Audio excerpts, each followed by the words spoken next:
Pessoal, retomando a nossa última aula, as principais características dos mitos da mitologia grega. Coloquei aqui, primeiro item, os mitos apresentam símbolos. Segundo item, recorrem aos deuses. Deixa eu explicar melhor esse item aqui.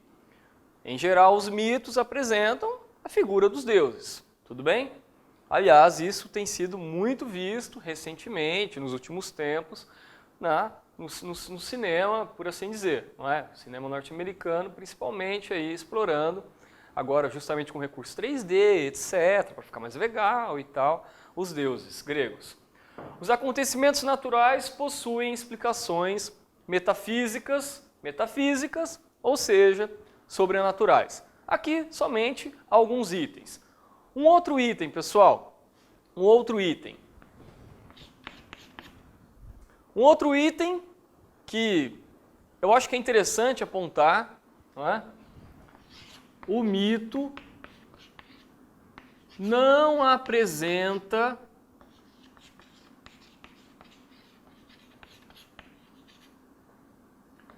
necessariamente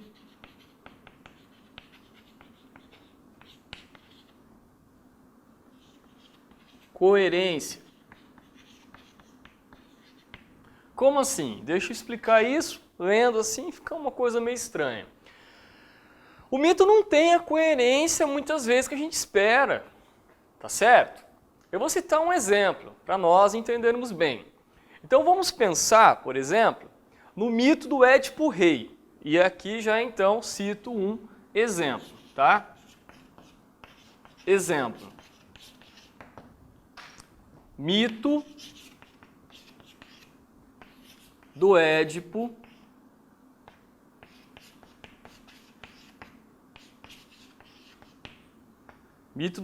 Rei.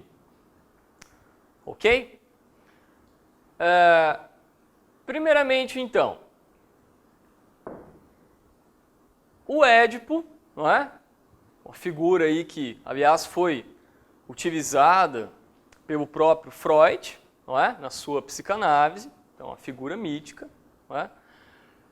Foi uma criança que surgiu, não é? Que nasceu, sem que, digamos, o destino houvesse permitido, não é? Ao pai de Édipo que ele surgisse. Por que eu estou falando dessa forma? Porque o pai de Édipo, justamente ao dialogar com o oráculo, ouviu assim, olha, se você ter um filho, não é? Se você ter filho, o que vai acontecer? O teu filho vai te matar. Então você seria assassinado, morto pelo próprio filho. E tem mais. Ele vai se apaixonar e casar-se ainda com a mãe, ou seja, tua esposa. Não é? E quem já viu o mito do Édipo Rei sabe que justamente é o que acontece. Não é? Então, aquele homem decide então ter o bebê, não é? Um filho mesmo assim, mas ele se arrepende. Não é? Ele abandona esse bebê. Em algumas versões aponta-se que esse bebê foi amarrado, ficou de ponta cabeça amarrado, abandonado, mas ele foi encontrado por uma família, foi nutrido, cresceu, se desenvolveu, etc.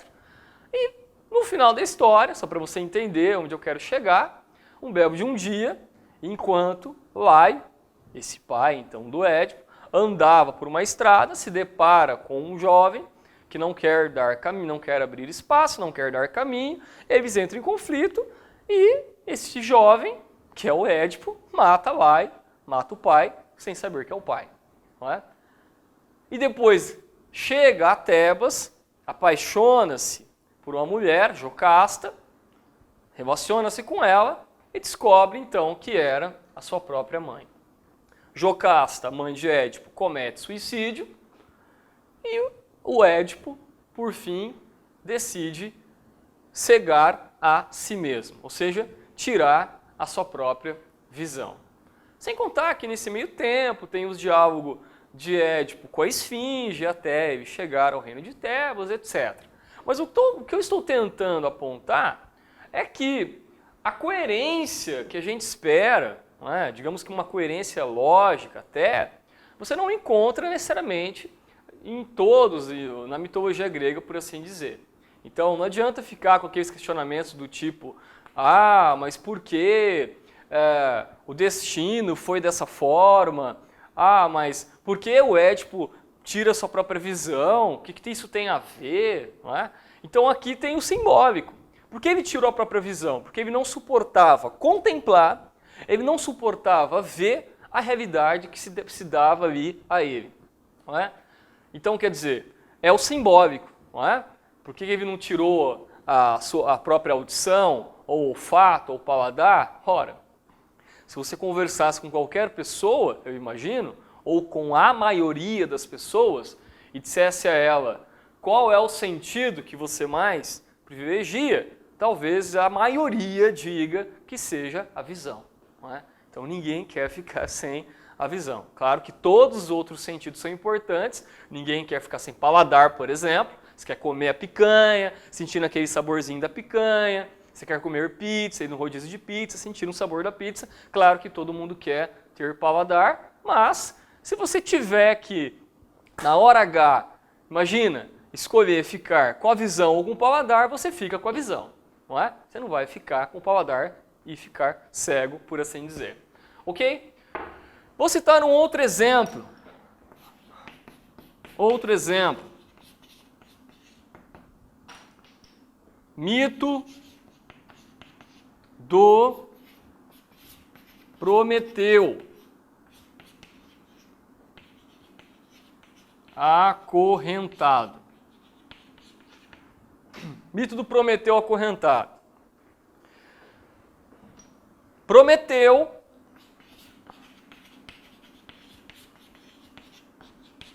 entregou algo ao homem que não poderia ter sido entregue.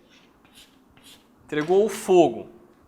O fogo aqui não se trata tão somente de fogo, não é? Aquele que você vai utilizar para aquecer alimentos no fogão. O fogo aqui simboliza, lembre agora o que eu falei antes, recurso simbólico. O fogo simboliza a sabedoria. Prometeu e entregou ao homem a sabedoria. Só tem um problema. A sabedoria pertencia aos deuses. Ele entregou ao homem algo que não era para ter sido entregue. Digamos então que era para que o homem permanecesse na ignorância. Qual foi a punição que o Prometeu sofreu? Punição que veio dos deuses. Punição que veio de Zeus. Não é? Ele foi acorrentado a um rochedo. Imagine, o sujeito foi acorrentado a um rochedo. Não é? Uma ave, não é? Vinha até o Prometeu, ia até o Prometeu. Ela dilacerava o fígado de Prometeu. Imagina isso. Não é? Uma ave bicando o seu fígado. Não é? Esta ave ia embora. Aí você pensa, agora acabou, né? Mordeu o fígado dele, comeu o fígado, bicou o fígado, morre. Não. O fígado regenerava. A ave retornava, dilacerava o fígado, comia o fígado, ia embora. O fígado regenerava. A ave voltava, comia o fígado, a ave ia embora, o fígado regenerava. Até quando isso? Eternamente. Isso é bacana também na mitologia grega. A ideia da punição, galera. Em vários mitos gregos tem a ideia da punição. Por quê? Porque os mitos, de um modo geral, são trágicos. A palavra tragédia grega não é à toa. Não é igual os dramazinhos que muitas vezes a gente acaba assistindo. Não é? Que você pega lá a capinha do filme, não é? E vê lá mamãe, papai, não é? Ou o filhinho ali, aí você vai ver a sinopse, opa, morre um, morre dois, morre três, alguém vai ter câncer e tal, vai morrer. Isso é drama. tá? Isso é drama. Estou dizendo que não seja triste, é triste. Ninguém quer ter uma pessoa na família com câncer, é triste. Mas tragédia grega, meu amigo, tragédia grega é o que a gente falou antes, não é? É o filho que mata o pai sem saber que é o pai, é a mãe que comete suicídio porque ela se relaciona sexualmente com o filho, e é o filho que tira a própria visão, tá certo? Isso é tragédia, isso é o trágico, isso é o espírito trágico na mitologia grega, tá certo? Então, Prometeu sofre uma punição eterna, eternamente ele vai literalmente sofrer, então sofrimento eterno. Pior punição que possa ter é uma punição que não acaba. É uma punição para sempre, uma punição eterna. Agora veja, por que eu disse que a coerência não é algo que necessariamente a gente vai encontrar no mito grego? Porque não adianta você ficar pensando assim, ah, mas a ave que voltava era a mesma, a ave nunca morreu, ah, por que o Prometeu não fez igual o Bruce Willis, não é? No Duro de Matar, e quebrou o pulso ali e tira da corrente? Não é? Ah, por que o Prometeu não, sei lá, comeu a ave vem e morde ela? Não, isso não vai acontecer, galera. Não tem isso aí, tá certo? Essas coisas aí que a gente espera, digamos que elas irão aparecer, essa coerência, a argumentação, o questionamento, vão aparecer assim de forma aprofundada com a filosofia. Não é? Então não é a mitologia grega. A mitologia grega tem limites. Limites que justamente a filosofia vai tentar superar. Não é? Esse é o ponto aonde eu quero chegar. Para encerrar aqui, outro exemplo, tá certo? Outro exemplo. Que é bem conhecido. Mito de Pandora.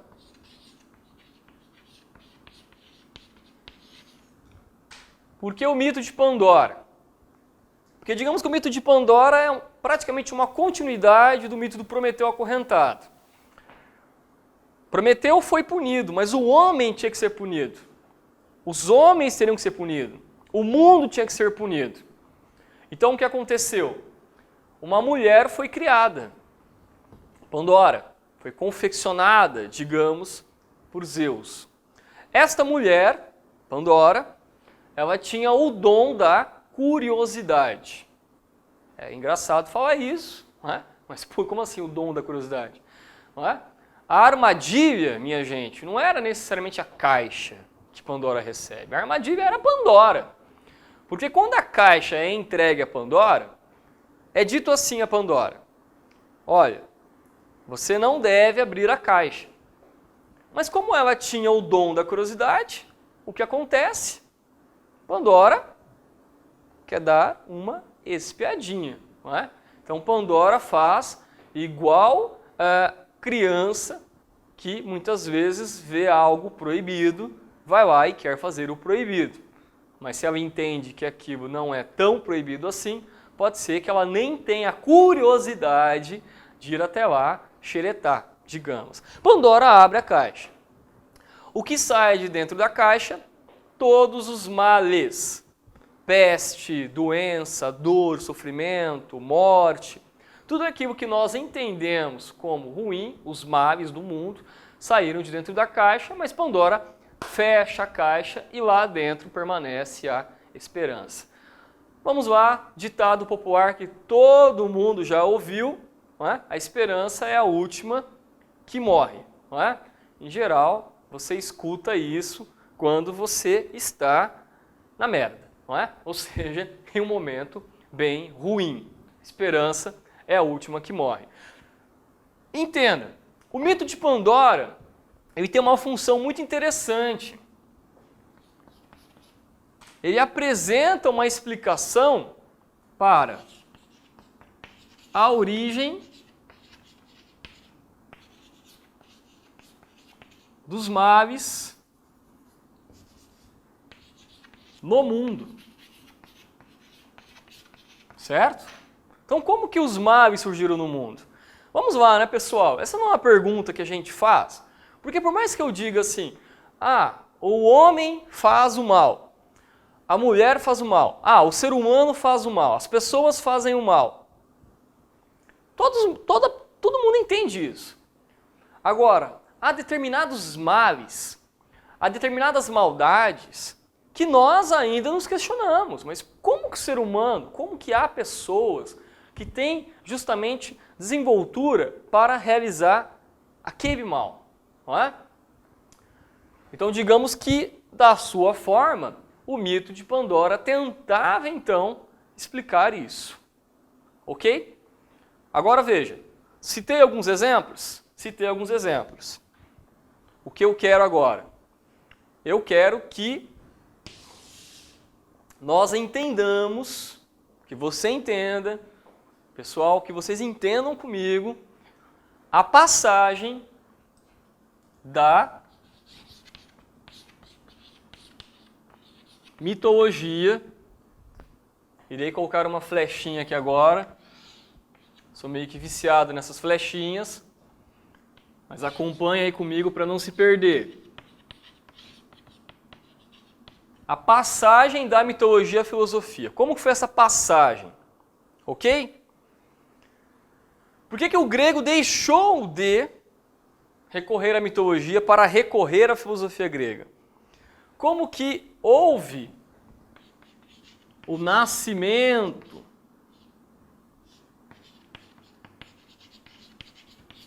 em meados do século 6, 7 da filosofia grega?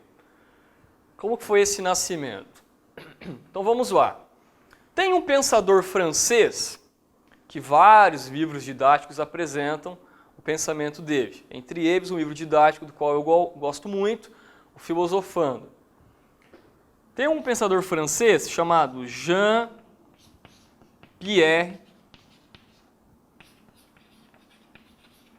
Vernant, que vai dizer assim: o surgimento da filosofia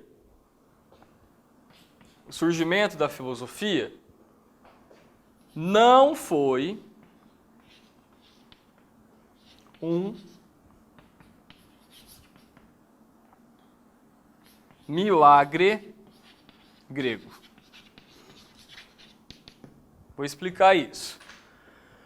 Diversos teóricos, diversos pensadores, o que na filosofia nós chamamos de comentadores da história da filosofia, são os estudiosos, os acadêmicos, não é? Aqueles que têm uma formação nível superior, mestrado, doutorado, etc., que desenvolvem textos sobre a filosofia, sobre a história da filosofia. Diversos falaram que o surgimento da filosofia foi um milagre grego. Como assim milagre grego? Primeiro, vamos lá. O que é um milagre? Um milagre consiste em um acontecimento que rompe com a ordem natural das coisas. Ok? Definição de milagre. Certamente, se você buscar no dicionário de língua portuguesa, vai encontrar uma definição de milagre melhor que a minha. Mas vamos lá.